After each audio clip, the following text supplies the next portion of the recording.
like a bountiful life, you don't have one without stress.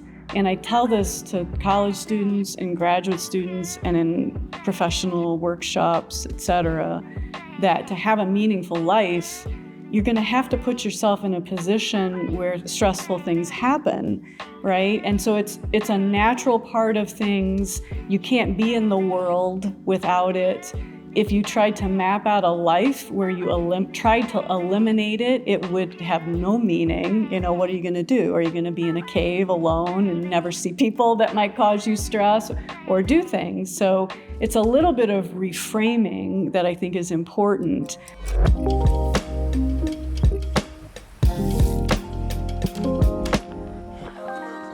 Welcome to the Bountifull Podcast, where we explore what it means to live a bountiful life. In today's episode, we dive deep into the science of stress, resilience, and beauty with Dr. Paula G. Williams, a professor of clinical and health psychology. Dr. Williams' pioneering research focuses on individual differences in risk and resilience, how we regulate stress, and the profound impact that aesthetic experiences like awe, art, and nature have in our mental and physical well-being.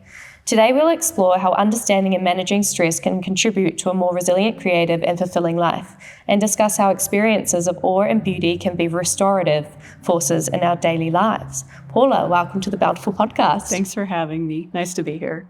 And obviously, it's wonderful to be in Utah. I've been here for a couple of days now, and it's pretty special here. I'm enjoying it. Speaking of beauty, yes. Yeah. Uh-huh. I love that in the city, everywhere you turn, there's just like mountains at the end. Yes. Part of the reason why I ended up here in graduate school. Got off the plane and thought this would be a great place to live. Yeah. I think people find it incredibly grounding here. Yes. Yeah. Yeah. Just like you say, look out your window and you can get a little restoration. So can you share a little bit about your upbringing and background? Sure. I know you're not from the U.S., but I grew up in the Midwest. I grew up in a town called Normal in central Illinois, and not a joke. It was because the university there, Illinois State, was a normal university, or University Normale, which means a teaching college. Okay. But nevertheless, I grew up in Normal, and it's quite normal, surrounded by cornfields.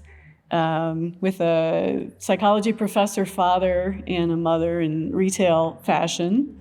So yeah, it was a good way to grow up, but maybe a little sheltered, yes. And then how did you end up, I guess, living in Park City, teaching at the university, and how did you end up being here? What was sort of your journey? Okay, so got my degree in genetics at University of Illinois, but sort of way into my college experience really decided that wasn't for me. I was very interested in genetic counseling, but that in a sort of roundabout way led me to health psychology, which was a burgeoning new field.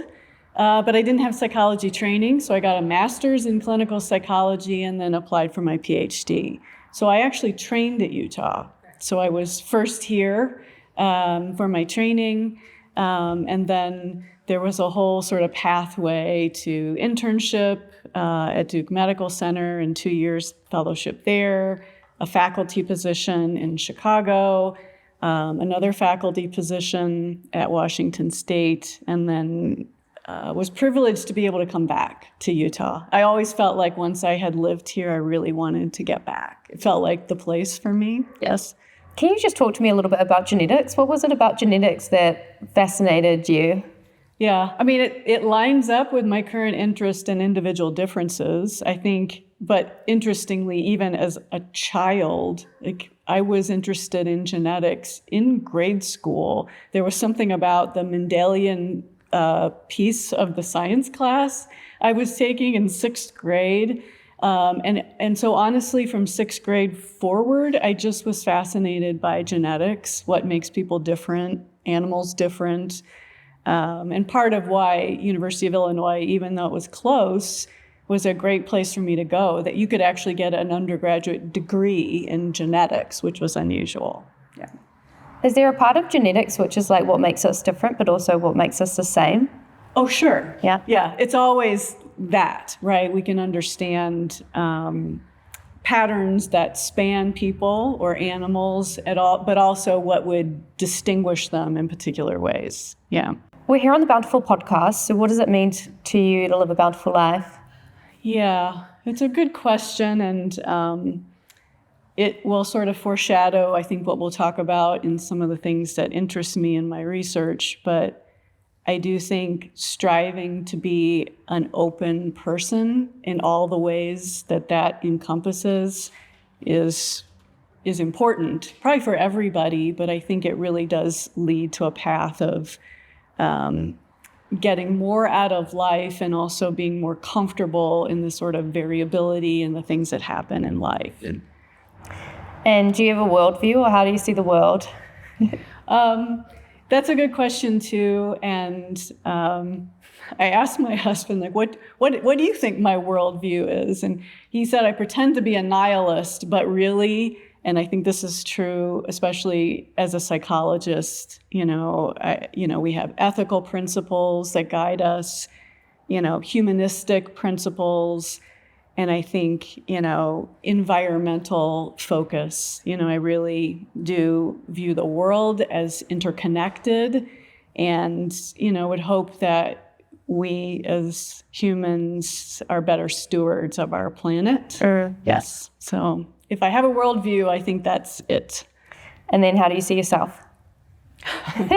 Well, I study personality. So objectively, I am a moderately anxious, moderately introverted, moderately mistrusting, and a little cynical, but ultimately high in openness and high in conscientiousness, which I think, that sort of encompasses, self-control. So I think that helps kind of moderate the other aspects of myself. I've been reading a book where they say the conscientiousness trait is a large contributor to longevity. Yes. No, good research on conscientiousness and mortality and health behavior and success in various ways. So it is one of those things that's hard to argue that, gaining better sort of underlying self-control and being a conscientious person does help you in life, for sure. I must say, you're probably the most qualified person to have answered that question on the podcast so far, and I think you gave the best answer because of that, which is actually pretty funny. Not what I expected, but okay, fantastic. What advice would you give your 25-year-old self? I think some people probably give the advice of it will get better. In my case, I might say it'll get worse, but you don't want to say that to anybody, right? So I think I would give the same advice I'd give anyone, that's looking especially to weather stressful events in their lives, which is to get to know yourself and your tendencies and be sort of planful in how you map out your life. And although it was not a thing really when I was training, mindfulness and some sort of meditative practice, I think I really would have benefited from that earlier. And the idea of equanimity, the sort of Buddhist notion of staying kind of centered and not being bandied about by the positive and the negative and sort of weathering things better. I would have pushed my 25-year-old self to find some sort of meditative practice, I think, earlier in life. I think would have helped me. Planful and mindfulness, I really like that.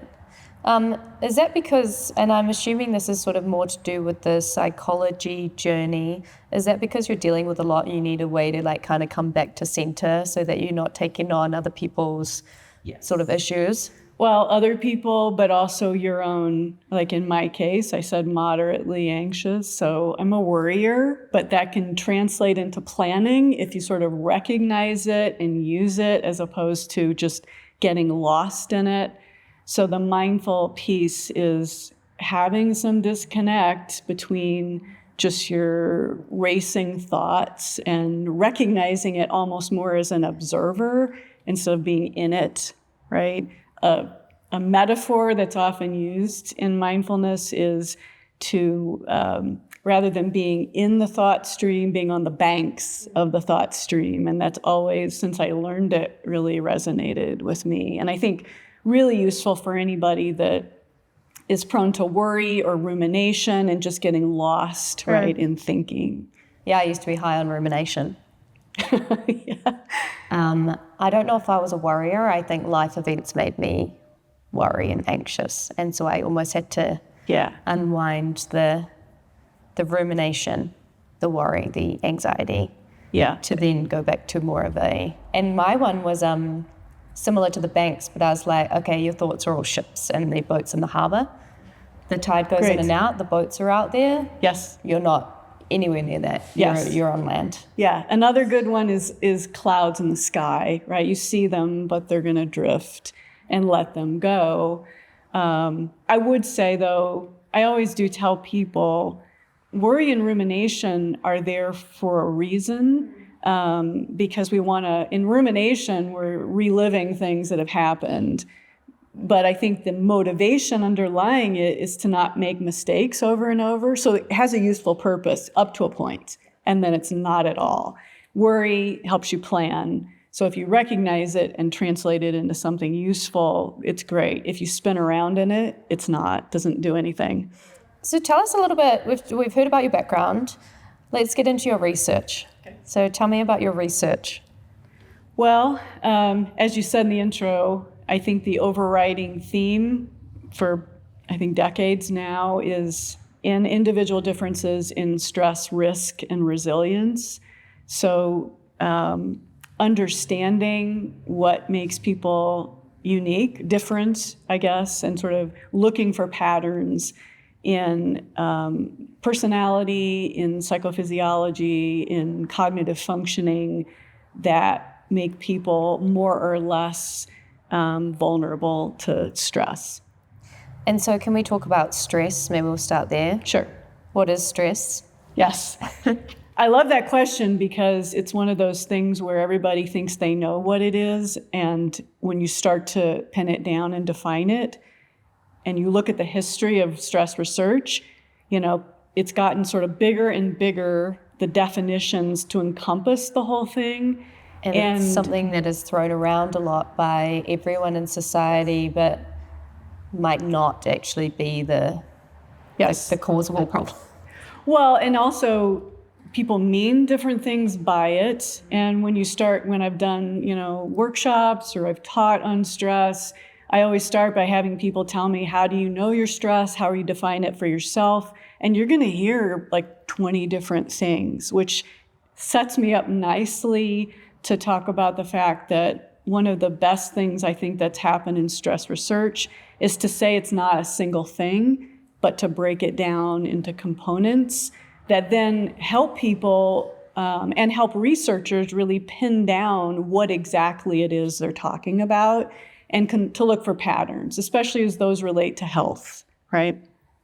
So I can tell you, we can think about breaking stress as a global construct down into stress exposure, right? The events or the things that happen, right? And we can look for frequency and intensity of those.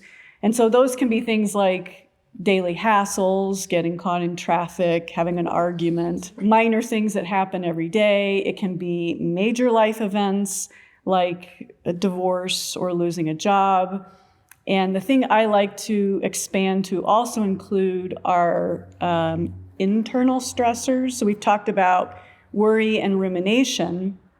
And if we think of worry as anticipating a stressor or rumination as reliving a stressor, those are actually very powerful stress exposures for some people.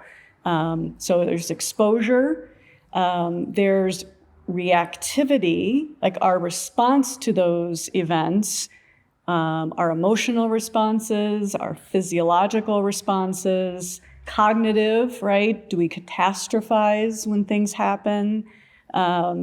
So reactivity, and then recovery, which we can think of as immediate, how fast when things happen do we kind of come back to baseline? Are we able to recover at the end of the day to set us up for sleep? And then restoration is about repair. Like things happen, we're reacting to them, there's a physiology. What about aspects of our life that help us restore our brains, right? And so sleep is a big one. So that's partly why I'm really interested in stress and sleep, because if you're able to sleep well, despite stress, you're going to recover better for the next day, and you're going to restore your brain. And I would actually add a couple more things as I've thought more about resilience, which is a sort of longer term bouncing back, and growth, which is something we've been studying more lately in my lab, which is like what happens as you move forward past stress. Are you learning about it? Are you changing in an adaptive way to it? And that's the dream scenario, yeah. right? Yeah. So even if you've had stress, can you emerge from it? And I don't mean that in a trite way. I really don't like the notion that stress is good. If you can adapt to it, though, you can learn things and move forward. You can have a narrative about it that helps you move forward. Yeah. So stress, I think, is really important to talk about in life at a basic level. Can we kind of talk about why it matters? Sure. I mean, that's a big question. Maybe I can put two parts. Sure. Why does stress matter in the context of like understanding it and what it is and how we what we do with it? Yeah.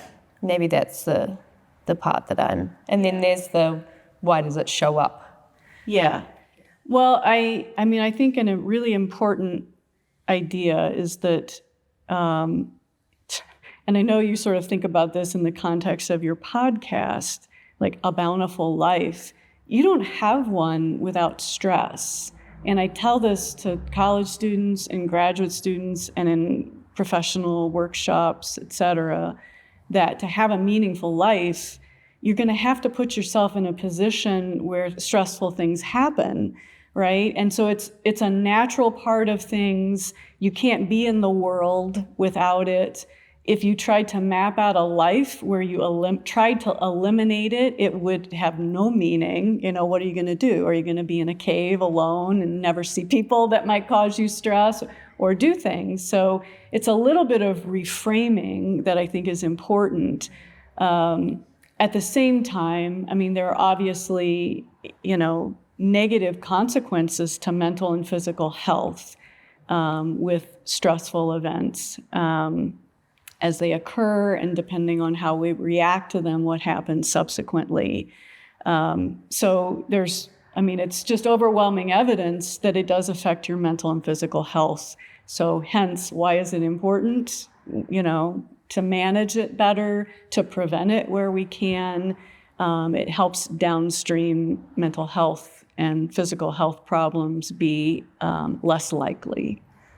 Can we talk a little bit about the physical aspects of stress and how it sort of shows up in your body? Yep. What chemicals are going on? Because I feel like that's, you often hear like, oh, you've got lots of cortisol in your body or, yep. These sorts of words, but I don't know if we've fully understood what they mean. Yeah. Well, I guess, again, to the adaptive nature of it, we have a fight or flight response, which is good. It saves us, right? It mobilizes us, I think especially in our sort of earlier versions evolutionarily, to fight, defend ourselves, to run from threat. So it's very much mobilizing. So cortisol is a stress hormone, activates blood glucose that gives us fuel, basically. Our muscles tense up, blood flows to muscles for all the reasons I just said.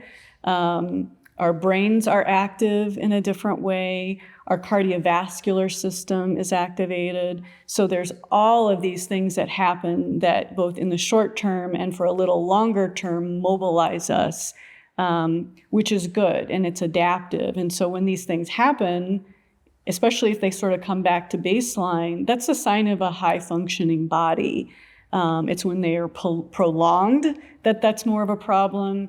And I think in the modern world, what we find threatening is not an animal attacking us, but being in the world and often sitting in a chair for hours, feeling stressed for whatever reason. So you imagine all of those hormones and mobilization happening in a context where you don't need them, at least not for more than maybe a few seconds, right? You're not running, you're just sitting or in traffic feeling them. So it's like, you don't want that kind of mobilization for prolonged periods where it's not serving a function. So is it bad for our bodies to have too much like cortisol or to be in this state? Yeah. For too long. I mean, I think people shouldn't over respond to instances of it. And again, it's a good warning sign, right? Anxiety and a stress response tell us, something is threatening. So if you can do something about it, that's a good thing.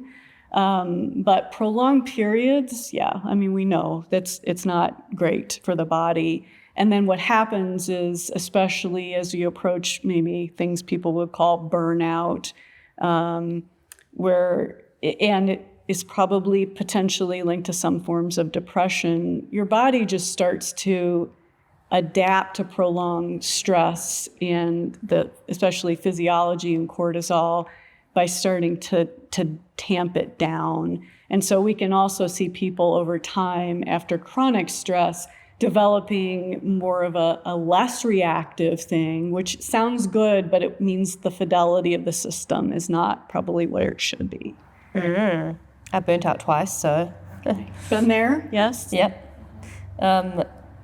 My feeling, I don't know if this was true or not, but I just felt like my body was over-toxified with cortisol the whole time. That was kind of my descriptor. Yeah. I could not get back. It took me, that rest and recovery just took me so long to get back to baseline, like months of rest. Yeah. And so, I don't know, this topic is very fascinating to me. Yeah. With the rest and recovery, and there's certain factors of this, it's almost like, say you have a fight with your spouse. Mm-hmm. The quicker you recover, the more connection you get back. So then you go back to baseline. Yeah. That's just an example. Are there tips that you teach or that you can share with us around like how to recover quicker so that instead of like a day, it might be a few hours? Because I assume the faster you recover, the healthier it is for you. Yeah.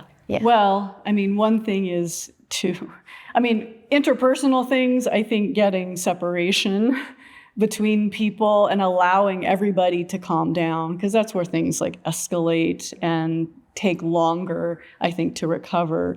So recognizing when things are happening and getting some distance from it can help people recover.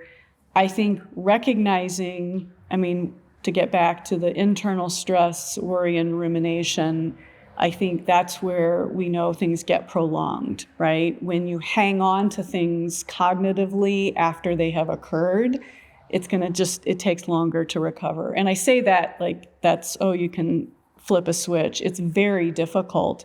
And that's why I think doing some preventative training to be able to sort of recognize when you're caught up in a thought process that is keeping your physiology going in a way that isn't healthy. Yeah. So it's like having a toolkit almost. Is it like, I don't mean to be trite, but like writing down what you're worried about or what you're thinking about or going for a walk, clearing the head, getting back to nature? Like, yes. Are there any others that are helpful? Well, those are all really good strategies, I think. Exercise, really good. Getting into nature, really good. Easier around here, but whatever form, that would take for people. part of, though, what I'm talking about is I do think people need to be preventative, because if you're not trained to be able to kind of get some separation, it's very easy to just stay in your thoughts. So that's why things like mindfulness, meditation, and yoga and exercise is one of those things I feel like does all sorts of good things, because in addition to helping your physiology, mobilizing you when you're stressed, using, the stress hormones, it's also associated with better cognitive function. So I think anything people can do to improve their resting physiology and their cognitive function will help them when these events occur. And this might not be a link, but like improving your cognitive function. So like I often go to the gym to process my thoughts. And so does improving your cognitive function kind of help you process your thoughts? Yeah. So part of collaboration with neuropsychology colleagues, we've studied executive function, which is frontal lobe.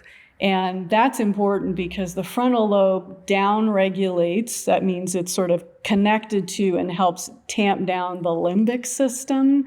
So the stronger, you can think of it, the stronger your frontal lobe, the better regulation, self-regulation, broadly speaking.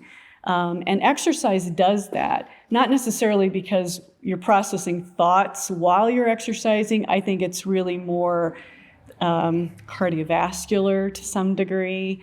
So anything to build better frontal lobe function and self-regulation ability is going to help you when you find yourself in stress, recover better, sleep better, everything. Yeah. Love that.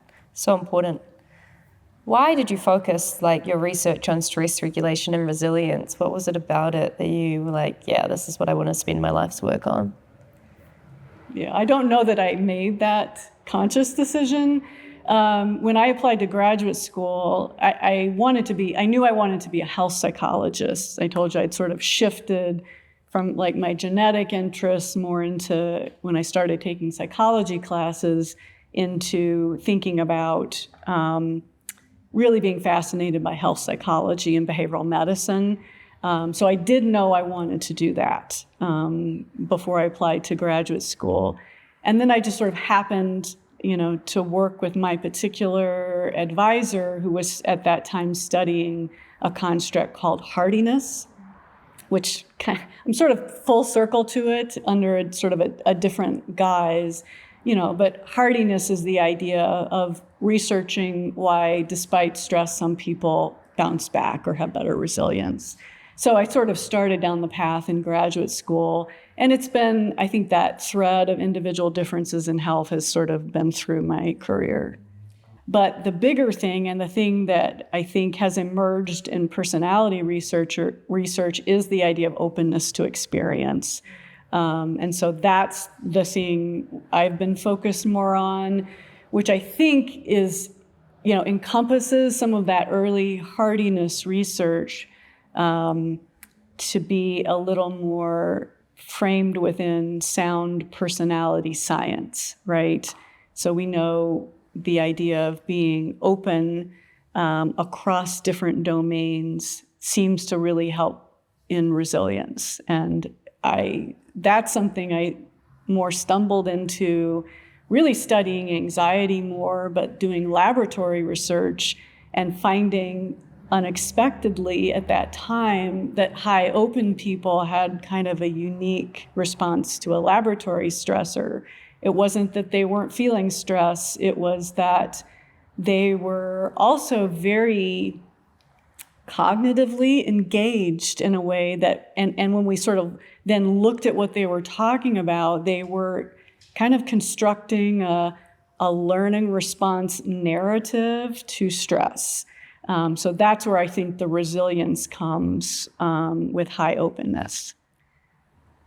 When you say open to experiences, what are some examples of what that actually means? Because a lot of people are like, yeah, I'm an open book, but I don't think that's quite what you mean. No. Great question. And so we can break it down. I mean, I'm using, the 5-factor model. I'm talking with the terms that are in questionnaires and assessment devices that we use. So openness, you can break down in a kind of standard way to openness to fantasy, which is to have kind of a rich fantasy life. Openness to feelings, which is not positive or negative, but more that you experience feelings, you are able to label them well, which I think is really important.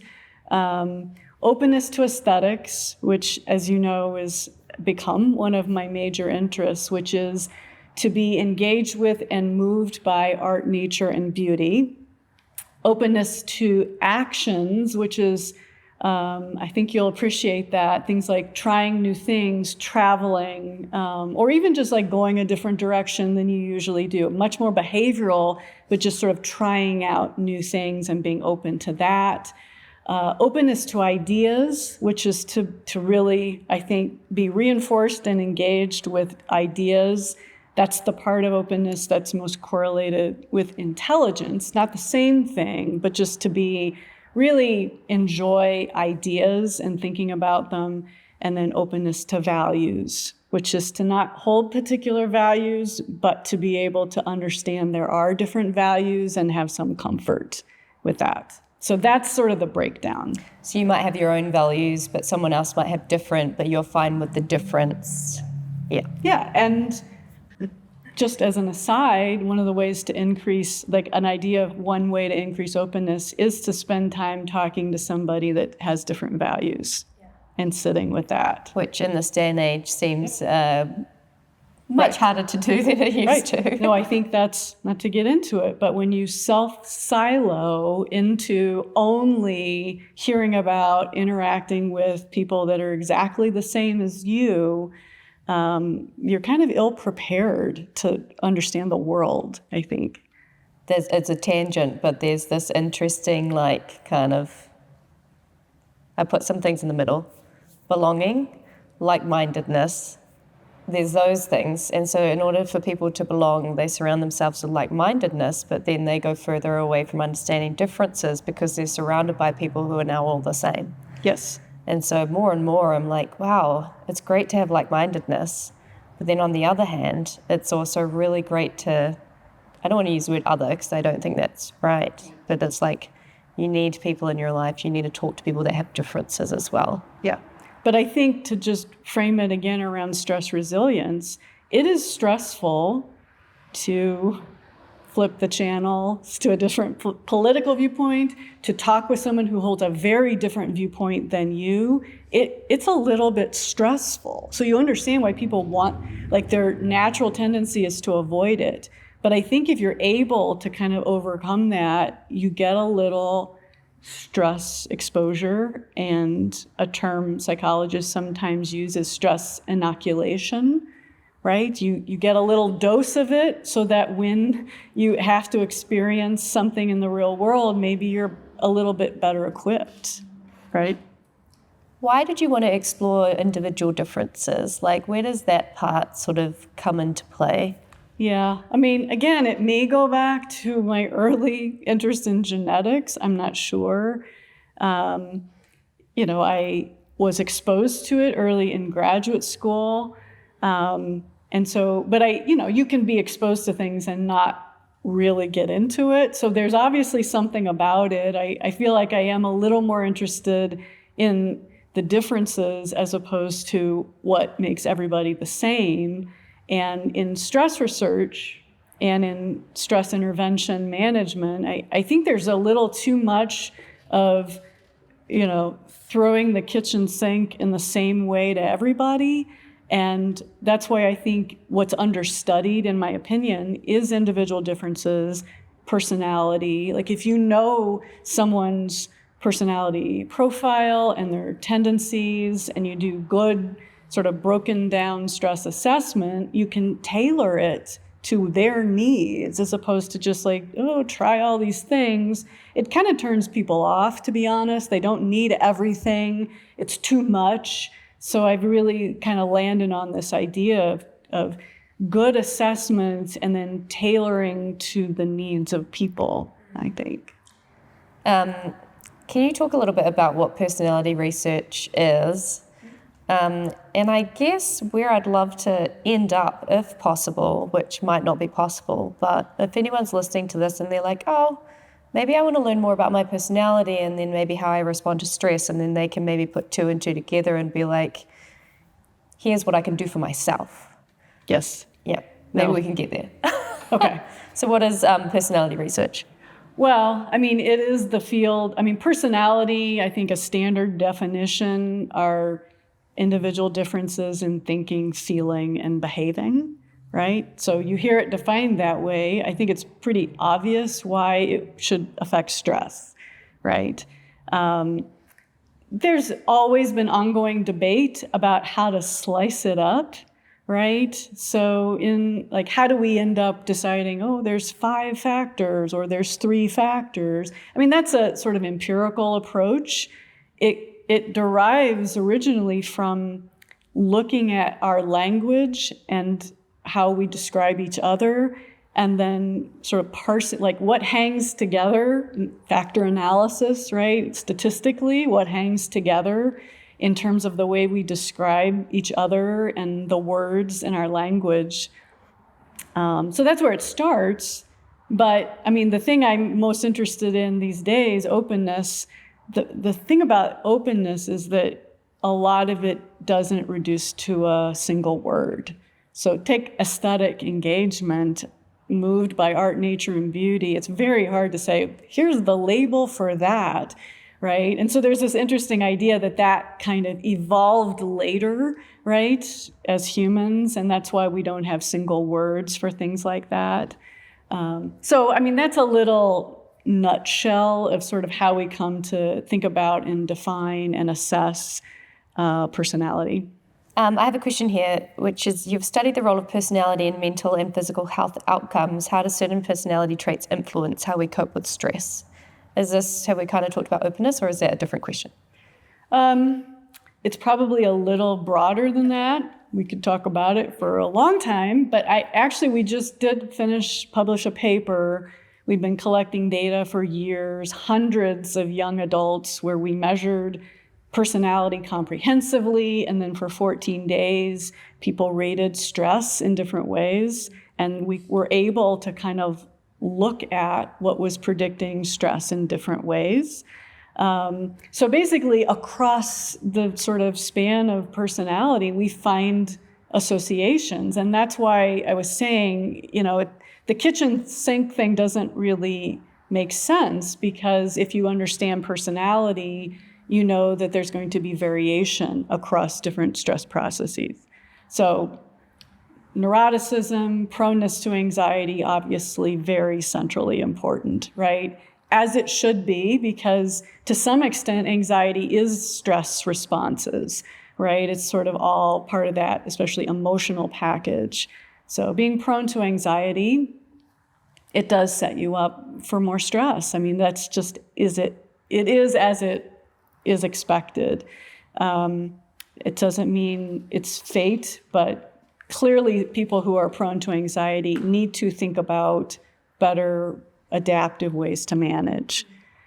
We found that within extroversion, assertiveness was quite important, and that is like how to communicate with other people in a way that isn't either subservient, submissive, or aggressive, right? That's the sort of core of assertiveness, which I think, by the way, is like a key part for some people in stress management, right? Learning to communicate in a way that doesn't escalate stress, but get your needs met. Openness is not related to less stress exposure. So this is, I think, when you talk about things like resilience and growth, it doesn't mean you don't have stress. So actually, high open people tend to have moderately more stress exposure and reactions, and that's partly the sort of feelings aspect. You recognize it, but it's what happens subsequently. Like how you respond to it. Yes. And just like while we're in openness, the physiological marker appears to be having chill or goosebumps in response to awe-inspiring, peak emotional experiences around broadly art, nature, and beauty, so music and film, and that if you have that physiology to it in peak emotional experiences, that turns out to be pretty important in stress in a really interesting way. And so we measure people's reports of that, and sure enough, it does buffer people in a way that is, if you're high in that proneness to aesthetic chill, even when you have stress and they have moderately more stress, you may recover better at the end of the day, and you may sleep better, have better restoration overnight. And then in agreeableness, trust is an issue. When you're kind of mistrusting of people, you may have more stress in various ways. And then self-control, conscientiousness, just as it's related to all the health outcomes, lower stress exposure, and better kind of moderation of stress in terms of sleep. So I think I just sort of gave a big summary, but yeah. So we've talked a little bit about awe, beauty, and nature. Can you explain how awe, art, and nature affect our stress levels and also promote well-being? Obviously been thinking about that a lot. You find something interesting, surprising, and then you start to go down paths that help you understand the mechanism, or that's for me, I really do want to understand potential mechanisms for that association. And, the thing I think we're landing on is when you experience awe and these sort of peak emotional experience, it pulls you out of yourself.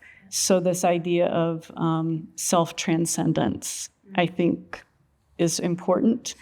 And the reason it's important is like when you pull out of your sort of small self, you're able to kind of see the world differently. Your brain can connect in different ways. And by the way, people that study mindfulness are landing on the same thing, this idea that if you get some separation, if you can connect to something bigger than yourself, you are able to sort of, downregulate your stress and see the world differently. So, yeah, thinking about that. In a way, it's like, I love phenomena. Phenomena just makes my brain go wild in a way where it's like you see a comet, or you see the Northern Lights, yes, or you see one of the wonders of the world, and you're like, how did this happen? Yes. And in a way, for me, it makes me feel so inconsequential at the same time as being like, wow. Yes. Is that exactly That's what you're exactly, talking about? And so as people have tried to describe awe as an emotion, it's a combination, as described, of vastness, right? Perceived vastness, and that's vastness literally like Grand Canyon, comet, universe, the earth from space. Like intellectual vastness at the same time. It can be intellectual, a grand theory. It can be architectural. You walk into a cathedral. It can be meaning in the sense of like an inspirational speaker, Martin Luther King, for us, like Martin Luther King on the plaza, someone singing the national anthem that gives people goosebumps at the Super Bowl, which is big, right? So it's vast. And in that sense, it's combined with something that they call need for cognitive accommodation, which we could translate to being mind-blowing, basically. So the term mind-blowing I like because it's just like hard to process. And in that sense, again, I think it's a little bit stressful. And that may be why goosebumps that's a sympathetic nervous system response. So why are we feeling it in something that we would call awe-inspiring? Because I think initially it challenges us in a way that feels threatening. And I feel like also there's some good, interesting, emerging research on when you lose your connection to small self or in imaging that's the default mode network, we know that in awe experiences, it drops out basically, and you're kind of in this expanded consciousness, which I think is a little threatening to your body. So it's a little bit stressful, but I think if you expose yourself to these things, it's actually kind of fine-tuning your stress response to some degree. And like I said, pulling you out into that sense of self-transcendence. Obviously, we're not going to be chasing these awe-inspiring things every day in some way, shape, or form. Like maybe we don't live like near the Northern Lights, or so how can people incorporate more awe-inspiring experiences into their daily lives, especially when life feels overwhelming or stressful? Yeah.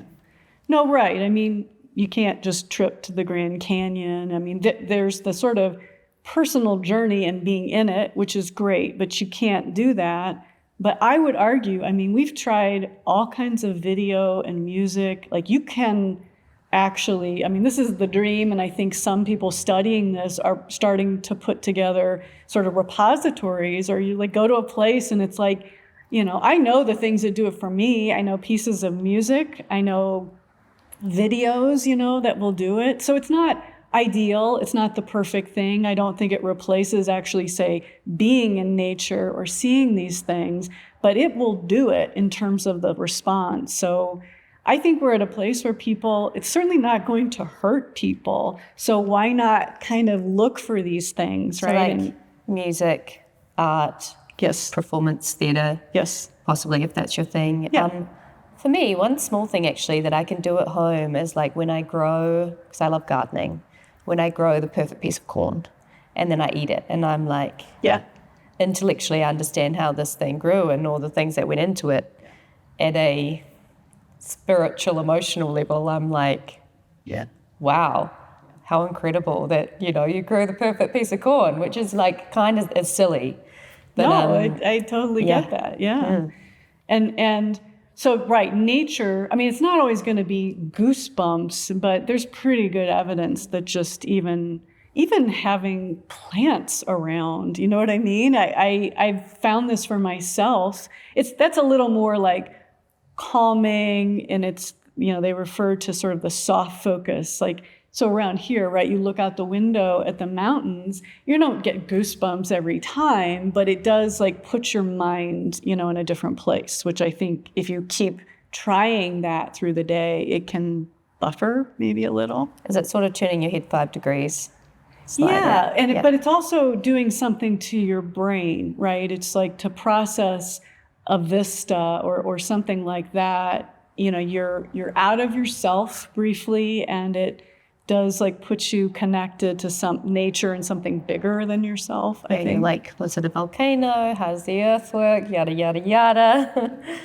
For someone who feels stuck in a cycle of stress and burnout, what are some of the practical steps they can take to begin building more resilience or to like kind of unwind from that state? Yeah. It's a good question. And I think there are things that benefit, I talk about tailoring, but I also think there are things that benefit everyone.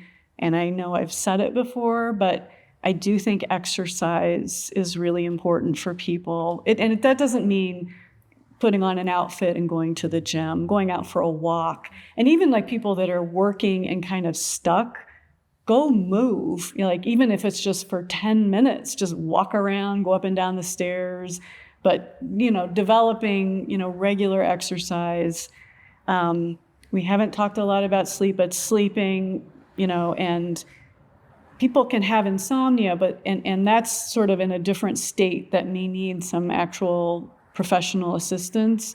But the thing I see people doing, especially around burnout, is not giving themselves sleep opportunity, which is like you work into the night, you got to get up, and now you've made it impossible to get enough sleep. So, one of my students studies bedtime procrastination, and you need to set a bedtime and stick to it that allows you, because it is bad for your brain to not get enough, especially deep sleep. So 7 hours. And then I think we're at a point where mindfulness meditation is good for everybody. If you're in the midst of stress, that's very hard. And I'm comfortable now talking about aesthetic engagement as something people can do. So the stuff we've just been talking about.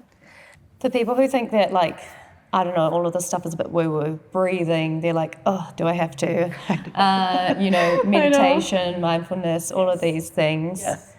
Is there anything from like a scientific perspective, like I know the science is out there, but if they're listening to this and they're like, oh, if another person tells me to breathe. I know. Like, what do you want to say to those people if they are experiencing stress or anxiety or any of the like spectrum of those feelings? Yeah, I mean, one thing I think it's important, the sort of breathing, the reason why so many mindfulness meditation approaches focus on breathing is because it's always there, right? It's just something, it's not that it's magical, but it's always present in your body. And so it doesn't have to be breathing, but it's just easily to access.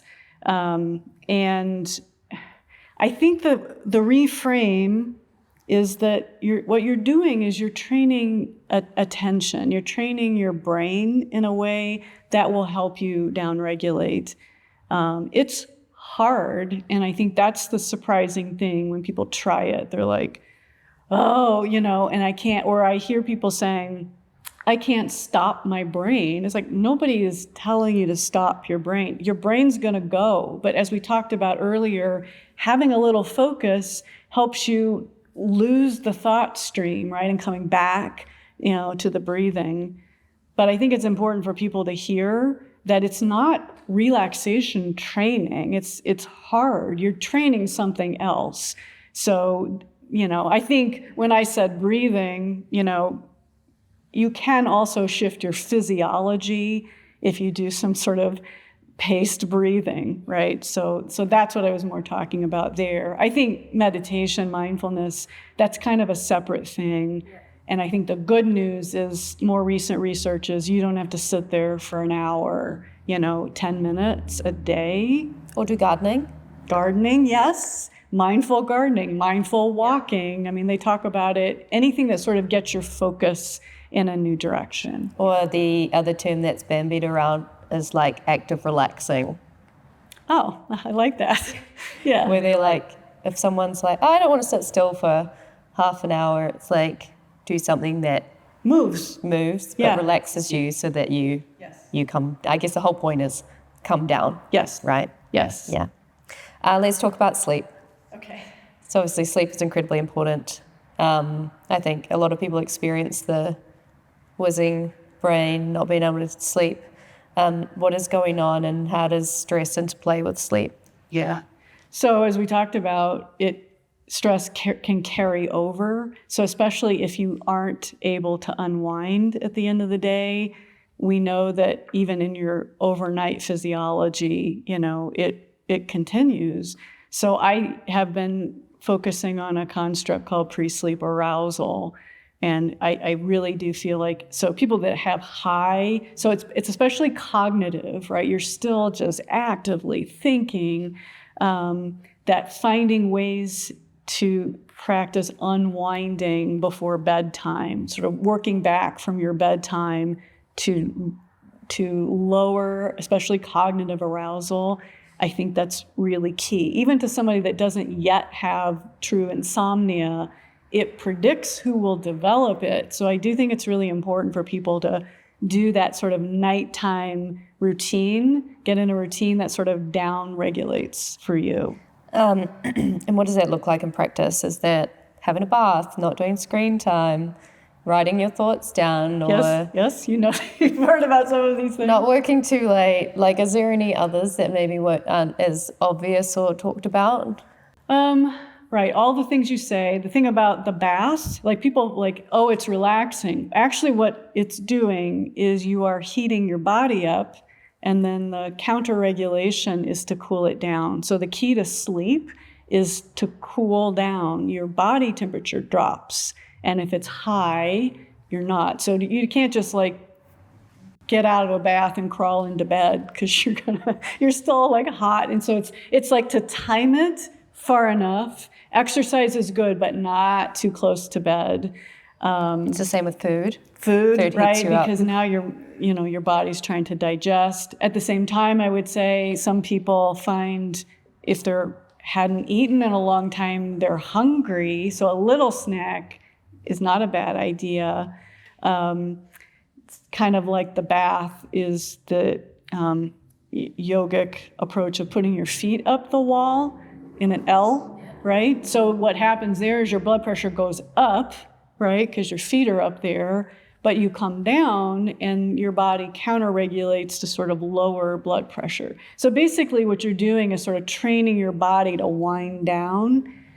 Screen time, yes, but also nothing that is activating, right? This is not the time to have a difficult conversation with your partner, right? Save that. That's not a nighttime activity. Other things people do, lavender, and now some evidence on other sorts of aromatherapy. That's a misnomer. People think you smell some lavender and you're gonna drift off. It's not, it's very subtle. But the point really is just to put together a package of things for the person that sort of lower activation. Yeah. One thing I didn't know is this regulation. And so if you're having a hot shower before bed, you actually need a bit of time to cool down. Yes. I didn't know that. Yeah. Oh, and in the bedroom, this is the other thing. Sometimes people are sleeping in a space that is too hot or too cold, right? You got to hit kind of cool but comfortable. We're meant to sleep in a cool, dark cave, so people should really structure, the bedroom that's comfortable, that's dark, that's not noisy. If you need, I sleep with earplugs because your brain is always hearing, right? Even if you're sleeping, and it's pulling you out of sleep. So, getting comfortable earplugs. Some people sleep with a sleep mask if there's a lot of ambient light. Yeah.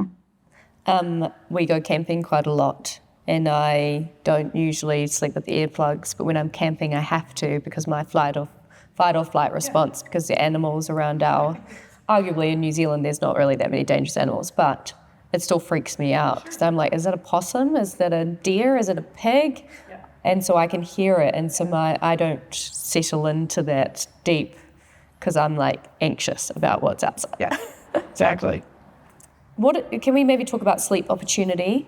And I think we've heard a little bit around sleep when you're tired.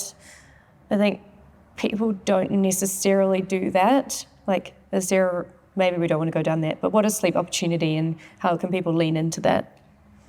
Yeah, and I think what I'm trying to get at really is, you don't want to, it's kind of a two-pronged thing. For someone who's prone to anxiety, and especially someone who starts to worry about their sleep, you don't want to get into a thing where you feel like, I have to go to sleep, because that is exactly the wrong state to be in for your brain to fall asleep. I'm thinking more about people who don't set a sleep time and just kind of, drift into it, or they're like, let's just watch another Netflix or something. And they're not saying, okay, I want to be, winding down in bed by X time and then work backwards from that. So that's what I'm really talking about with sleep opportunity. Approximately when you should get up, or if you have a hard alarm thing and you work backwards 7 or 8 hours, that is what I think. A lot of people don't do that, and I think that's the problem there. This might be an obvious question before we get into the kind of starting to wrap up, but what is the impact of stress if you don't deal with it, if you don't regulate, if you don't rest, if you don't sleep enough? Long-term stress? So I think you can kind of break it down by components again. Some of it is the sort of stress hormone aspects where our bodies just can't be mobilized chronically, right? The lack of sleep, if that's part of the picture for people, we know a lot more about why we sleep now, and that deep sleep is basically clearing the toxins out of our brain. And we don't do that. That's partly why people wake up feeling like, even if they've slept 7 hours, if they're not getting sufficient deep sleep, still feeling unrestored, right? So I think positioning ourselves, to sleep better is really important. And now that we know a little more about the brain mechanisms of sleep, we can start to see why it's predicting Alzheimer's disease and other chronic illness. Yeah. I've never thought about stress as something that you could possibly train for. And kind of what I'm hearing from our response to stress is you can actually train for it. And so I would love your thoughts on should we be training ourselves for stress, and how do we do that? And I guess as the consequence, if we do a bit of stress training, does it lead to better outcomes and obviously subsequently living a more bountiful life? I think you might have answered your own question. But yes, I think we're at a place now in research where this has always been an idea, like this idea of stress inoculation, and pretty good even animal research that, animals that don't have enough minor stress exposure are actually worse than the ones that do. You can do separation studies with, baby mice and their moms or different animals. Is that because of the resilience and not building the resilience? Yeah, and you've got to kind of train, it's like if you were never exposed to any germs, right? That's the inoculation aspect, then you're in bad shape once you get exposure. So I think the developmental research on stress would suggest moderate, but sort of supported, you know what I mean? There are certain types of stress in childhood that, no, you don't want to be abandoned. You don't want to be neglected or abused. That's a whole different, bad sort of stress system activation. But, in sort of a healthy organism, you're exposing enough. Even things like travel, right? It's not low stress, right? Not if you do it every day like I am. Well, even if you don't, but I was sent off to visit grandparents in France. It was horribly stressful, but I also feel like, boy, I did grow as a person. And so I think, in terms of things we can expose kids to, things we can expose ourselves to, the engagement with art, nature, and beauty that I told you about, I feel like everybody could use some of that.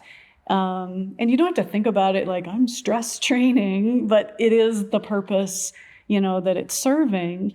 Same thing with exercise and sleep. We just need to set ourselves up because we cannot fully prevent stressful events, from happening. But we can choose how we respond to it.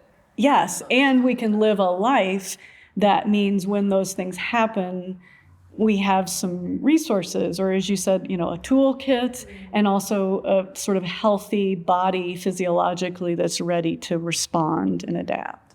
Your openness, framework or, sphere, let's call it a sphere.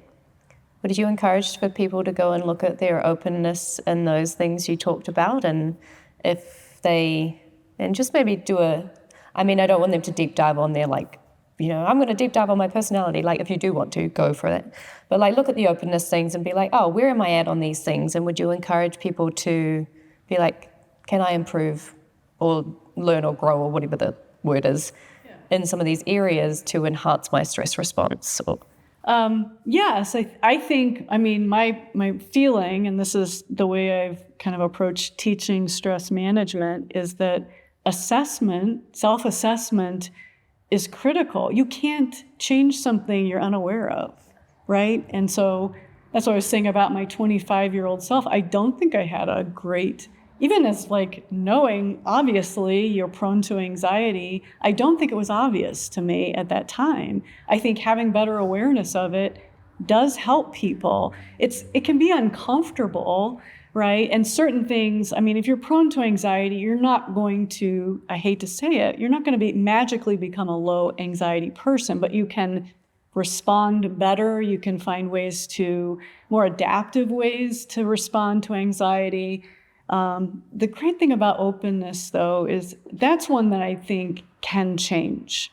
I think it is about exposing oneself to different viewpoints, to awe-inspiring nature, to better label feelings, right? To talk to people who we disagree with and not just sort of self-silo and avoid anything that's minorly stressful. So I think there's a lot of ways, and that's not really a new idea that goes decades back to like Carl Rogers' humanistic approach, right? So my final question really on this before we go into our quick fire round, which is just a bit of fun, is I sort of like talking a little bit about the baseline. So yesterday we did an episode on sort of gratitude and depression, and it was a spectrum of mental health. And my question was, at what point do you sort of know that you're drifting into more of like depression versus just having negative feelings or a bad day, or, at what point does the baseline become, or the normal become abnormal? I don't really like using that terminology, but I think in a clinical setting. For you, if someone's listening to this and is like, yeah, I get stressed, I don't know if you can quantify it, but at what point is it too much? At what point is it, oh, maybe I need to do something about this? Or, is it not just like normal stresses that you're exposed to?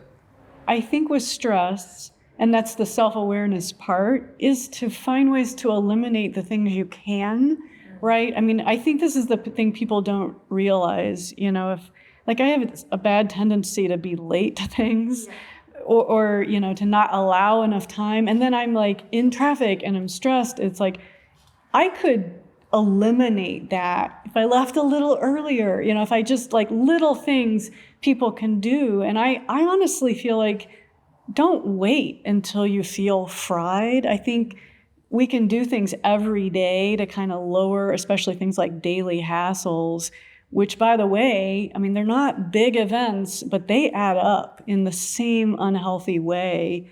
So I don't want people to feel like, I have a little stress and freak out about it.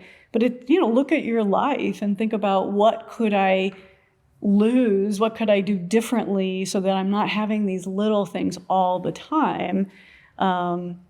And all the things we've talked about, like taking care of a healthy body deals with stress better, getting enough sleep. And I know that I'm repeating the same things, but people shockingly just ignore that advice.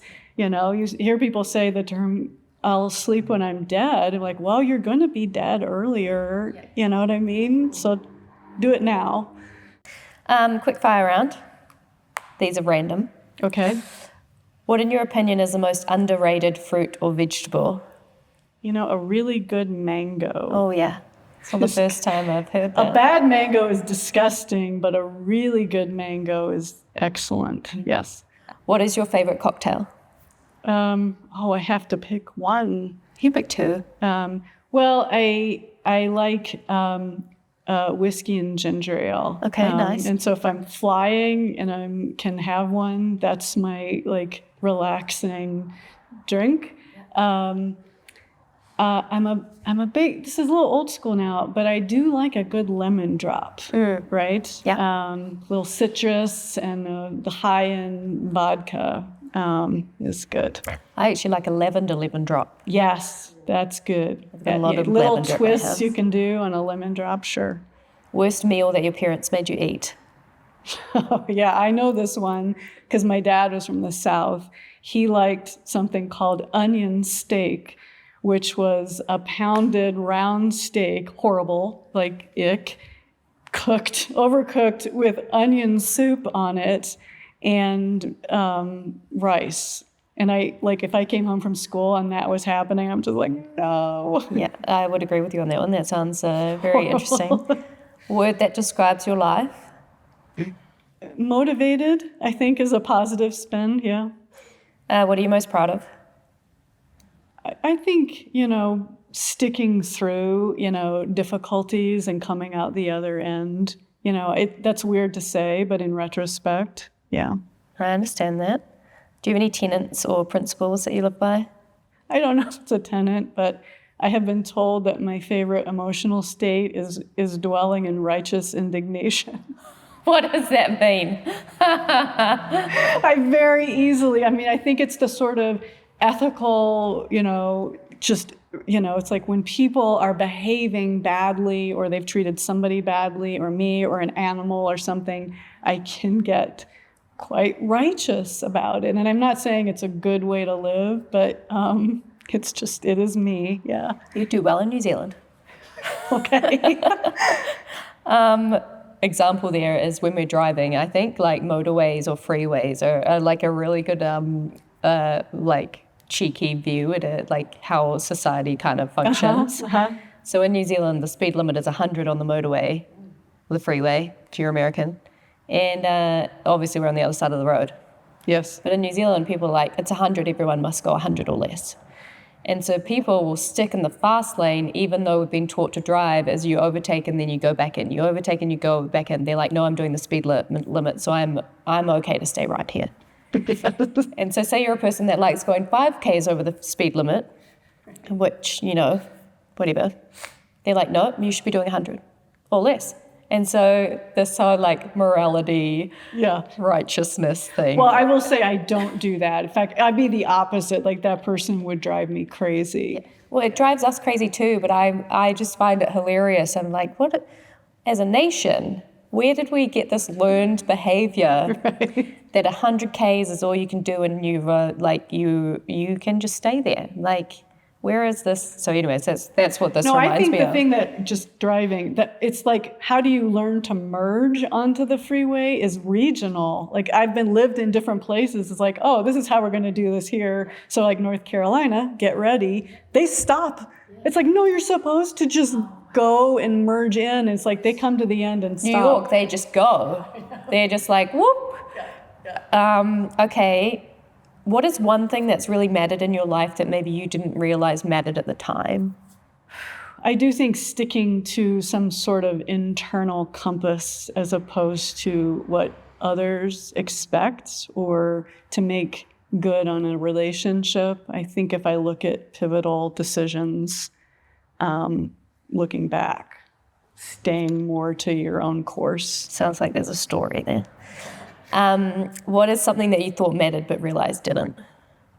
I think other people's judgment, I have been very sensitive to it. And I kind of I think a lot of people come to find, like, did it really matter as much as I thought, Is there anything else you would like to say to our lovely Bountiful audience about stress or how it shows up in their life or anything they can do to live a better life?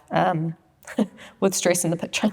Yeah, I think we've touched on a good amount of like my typical advice, but I think the bottom line is having some awareness, right? And to not wait until it's kind of, you've damaged your body, you're sick, you have insomnia. So I think self-awareness and taking early steps is kind of my finding. Thank you so much, Paula, for sharing your journey, insights, and obviously research. An incredible experience with Bountifull Podcast today.